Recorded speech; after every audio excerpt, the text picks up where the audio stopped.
성경 일독을 위해서 오늘 우리 함께 읽어나갈 하나님 말씀은 여호수아 19장부터 21장까지 말씀입니다. 땅 분배가 계속 진행되고 있습니다. 19장 초반부에 보면 시므온 지파의 땅 분배에 대해서 나옵니다. 시므온 지파는 특별하게 유다 자손의 목 가운데서 받았다라는 성경의 내용이 나오는데요. 19장의 9절을 보시면 시므온 자손은 유다 자손의 목 가운데서 그들의 유산을 받았다. 유다 자손의 몫이 필요 이상으로 크기 때문에 시므온 자손이 그들의 몫을 유다 지파의 유산 가운데서 받은 것이다 라고 나옵니다. 유다 지파가 받았던 몫이 필요 이상으로 많았다라고 성경이 말하고, 그래서 그 가운데 일부를 시므온 자손에게 주었다라고 나오고 있습니다.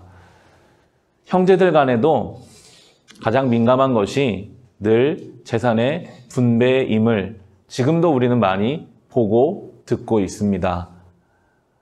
아무리 피를 나눈 형제간이라 할지라도 물질 앞에서는 서로 싸우게 되는 것이 인간의 욕심인데, 유다 지파가 자기의 땅의 일부를 시므온 지파에게 나누어 주고 있습니다.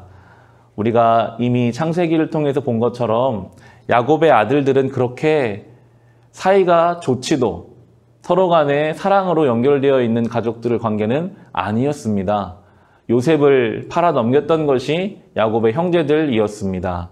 자기 눈에 차지 않으면 심지어 죽이려고까지 했던 그 인간의 본성을 보여주었던 그들이 이제 이 여호수아 땅 분배의 지역에 오면 자기의 땅을 자기 형제 지파에게 나누어 주는 하나님의 뜻에 순종하고 있습니다. 그들 마음에, 그들의 속에 땅에 대한 욕심이 없었다고는 볼 수 없을 것 같아요.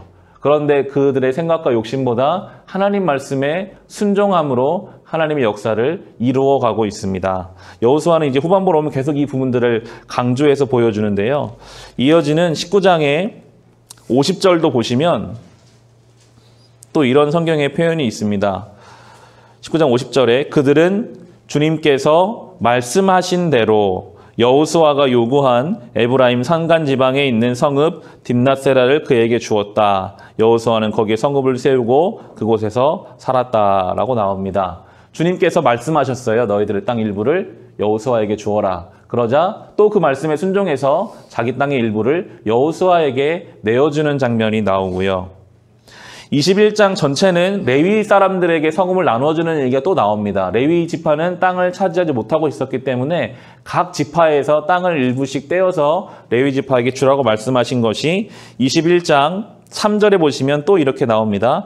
그래서 이스라엘 자손은 주님의 명을 따라 그들의 유산 가운데서 다음의 성읍들과 목장을 레위 사람에게 주었다라고 나오고 있습니다. 하나님의 명령을 따라서 자기에게 중요한 땅을 다른 지파에게 내어줍니다. 성경은 야곱의 아들들의 이야기를 창세기에서부터 우리에게 보여주면서 그들의 마음에 순종할 만한 가능성이 많이 있어서 그들이 이렇게 주님 앞에 순종하는 것이 아니라 하나님께서 이들이 순종의 자리에까지 올 수 있도록 때로는 기다려주시고, 때로는 기회를 또 주시고, 때로는 때리기도 하시고 망하게도 하시고 여러 가지 방법과 과정을 통해서 결국에 이들을 이 순종의 자리에까지 이끌어 오셨음을 우리에게 보여주고 있습니다. 우리가 그렇더라고요. 우리가 과연 우리 욕심을 내려놓으면서까지 예수께 온전히 순종할 만한 그러한 선함이 우리 안에 있었을까요? 성경은 우리에게 끊임없이 가르쳐 줍니다. 우리에게 말씀하신 그 주님 말씀에 순종할 수 있는 자리까지 주님이 우리를 인도해 가신다. 그것이 은혜입니다. 단순히 우리가 주님께 순종해서, 내가 순종해서 주님께 복을 받는 것이 이 복음의 깊이가 아니라 순종할 만한 아무런 힘이 없는 그런 우리를 붙잡으셔서 아브라함을 이미 그 갈대아 우르에서 인도하시면서부터 하나님께서는 여기까지 하나님의 뜻을 성취해 가시는 분이심을 우리에게 보여줍니다. 이것을 확실하게 볼 수 있는 것이 우리 21장을 마무리하는 43절부터 보시면요. 이제 모든 땅이 분배되는 내용으로 이렇게 결론이 나고 있습니다. 21장 43절부터 45절에 보시면 이와 같이 주님께서 이스라엘 백성의 조상에게 주시겠다고 맹세하신 모든 땅을 이스라엘 백성에게 주었으므로 그들은 그 땅을 차지하여 거기에 자리 잡고 살았다. 주님께서는 그들의 조상에게 맹세하신 대로 사방에 평화를 주셨다.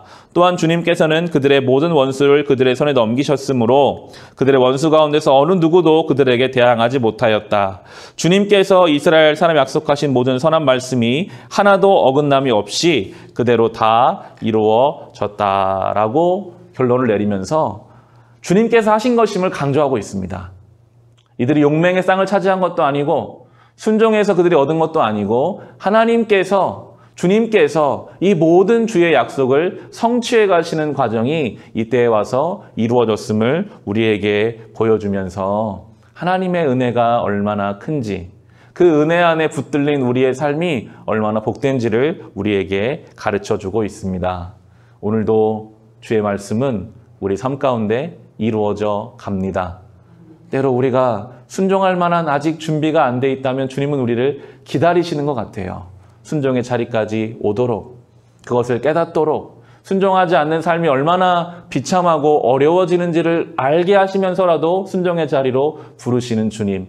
그러나 끝까지 예수 그리스도로 우리에게 주신 생명을 우리 삶 가운데 이루시기 위하여 하나하나 성취해 가시는 주님의 은혜와 역사가 오늘도 우리의 삶에 있음을 믿고 우리는 이 길을 걸어갈 것입니다. 그러할 때 우리에게도 주님이 주시는 이 평화가 있고 주의 말씀의 성취가 있고 주님의 살아계심을 우리가 고백할 수밖에 없는 그 은혜가 우리의 삶에 차고 넘칠 수 있기를 주님의 이름으로 축원합니다.